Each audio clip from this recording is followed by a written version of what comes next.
Ladies and gentlemen, I introduce myself. My name is Longeval Christophe. I'm 49. I'm translator interpreter.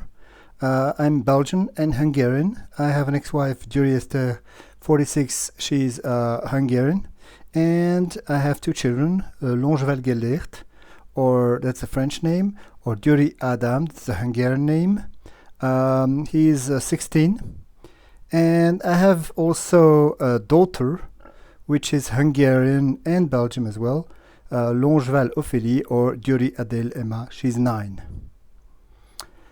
So, the story is the following. I was leading a happy life, innocent life, with my ex-wife, Gyori Eszter, and my two children, Longeval Caroline, or Gyori Adam, and Longeval Ophélie, or Gyori Adèle Emma, in Belgium at the address 19 Rue de la Sylle 7830 in the village of Hellebecq, without knowing that actually many years before, my mother, Decoster Betty, had actually been persuaded by a member of the Mafia called Pierre Van Yperzele, last address known to us 5 Rue de la Station in the city of Enghien, Eede in Belgium. She was persuaded to lend one of her bank accounts at the Belgian bank Belfius, for the purposes of a illegal, criminal financial construction. That's what we learned. That's what has been disclosed by a member of the Mafia, Longeval Caroline, in September 2013. Sorry. We discovered also later on that that's one end of the illegal financial construction, and based on our experience and based on our history, we can also conclude that most probably my name and my identity has been used without my consent behind my back by the Mafia, and also by all the people who have performed money laundering using that illegal financial construction Longeval Caroline disclosed in September 2013.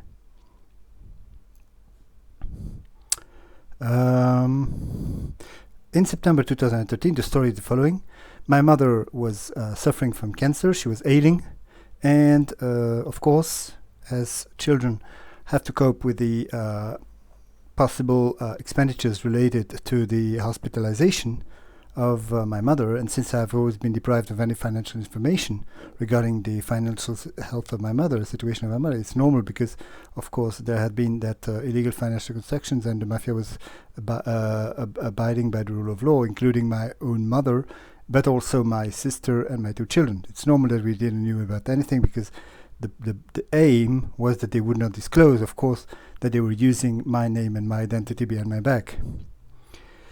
So I went to my sister, I turned to her and I asked her, can I have any slightest information? Just she told me that she then revealed she possibly broke the rule of omerta, and she told that indeed my mother, Decoster Betty, who died on September the 24th, 2013 in Veurne, Belgium, had lent a bank account at the Belfius bank to Mr. Pierre Van Yperzele, who was a member of the Mafia and who was a friend of her, a good friend of her, and he persuaded her to lend that bank account, and she said that he put into place an illegal financial construction. She talked about placement parallèle in French, which is parallel investment, and she said me not to denounce Pierre Van Yperzele, otherwise she would have problems, and she burst into tears. She also revealed that and showed us envelopes, and she revealed that she was managing envelopes of money, and she also showed us sheets of paper, because sheets of paper with figures scratched on it, and she said that the envelopes had to be put into parallel with those sheets of papers, which was not real bank statements, but they were without headers, and probably because, of course, there couldn't be any bank statements related to those criminal activities behind the back. Because why? Because probably the big boss of the Belfius bank doesn't know about about these these underground financial constructions. So there are no bank statements, or if there are, I don't know that. Anyway,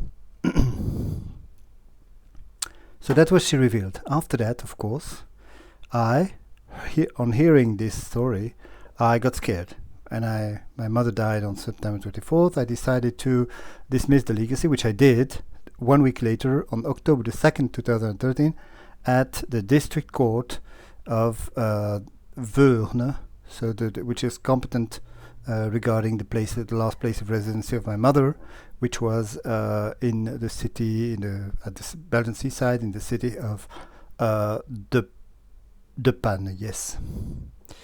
So I also need to say that, of course, having dismissed the legacy, I also wanted that my children could also dismiss the legacy of my mother, and so I wanted to know about what was going on with this bank account, and I wanted to be sure that there was no link between between our bank accounts, my bank account, the bank account of my ex-wife, and my mother.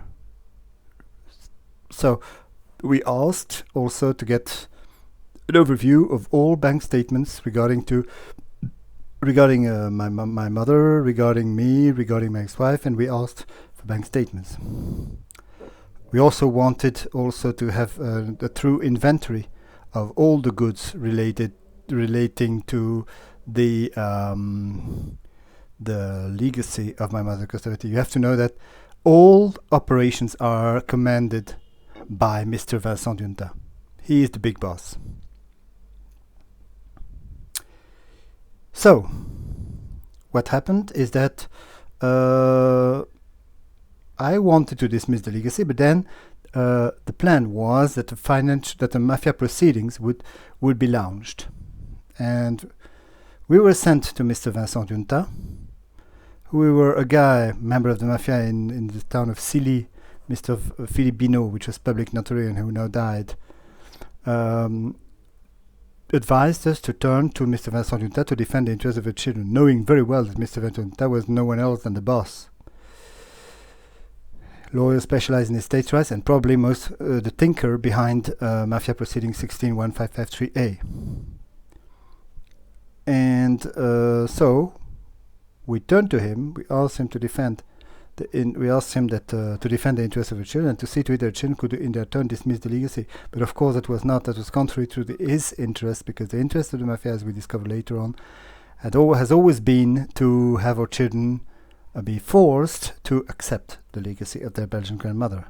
So after some time, after discovering that he was actually not acting on our side, we decided to fire him on in March 2017, together with Dutch counterpart, Flemish counterpart, Nathalie van Geelu, who is also a lawyer and also a member of the Mafia, all acting in the same direction towards acceptance of the legacy by our children. The fact is that after we fired him, I and my ex-wife decided to act alone. And since then we're always acting alone.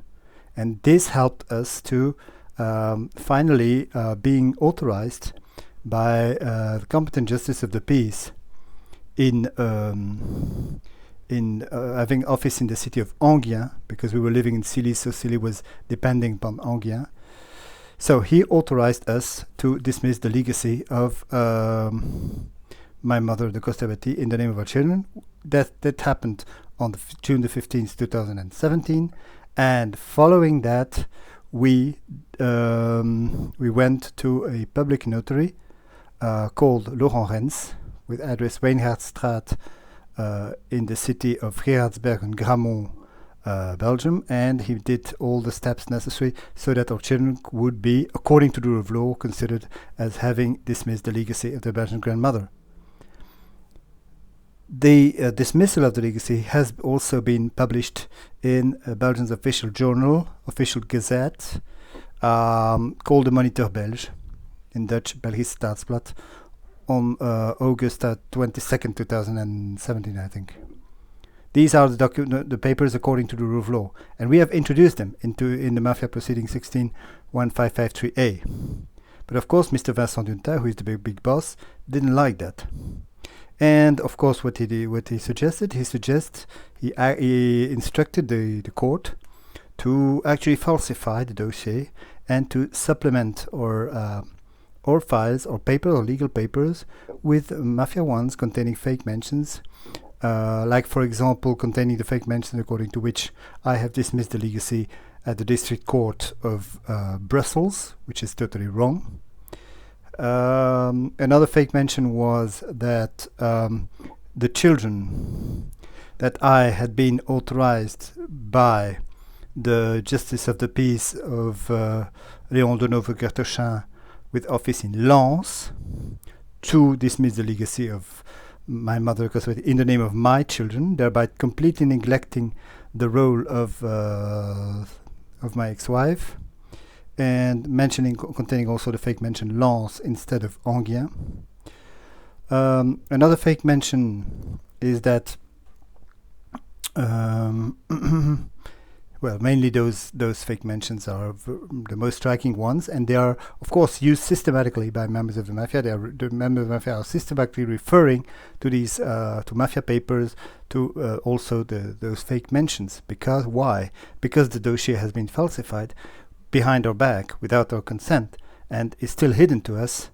While when we hinted at the fact that the dossier could be falsified and we wanted to complain after that, of course we were denied access. Mr. Vincent Giunta knows that. We were denied access totally to the files of the falsified version of the dossier.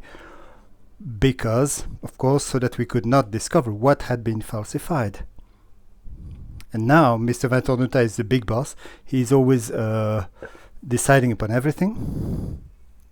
So he's the thinker behind everything, and he decided now that once the dossier has been falsified, that we had to be deprived from our parental rights, and so so that the Mafia would again be only among members of the Mafia, and we would no longer be able to defend our children with the papers we have, and stating that the children have dismissed the legacy of the Belgian grandmother, just like I dismissed the legacy of my mother.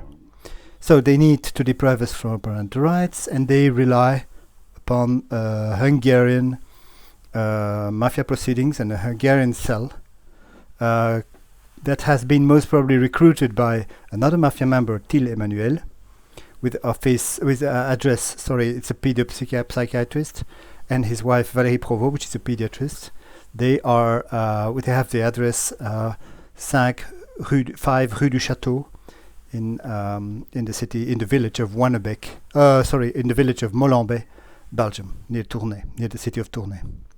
And since he knew the Hungarian uncle of the children, for example, he convinced the Hungarian uncle of the children, maybe paid him, promising him money, so that and he gave him a mission.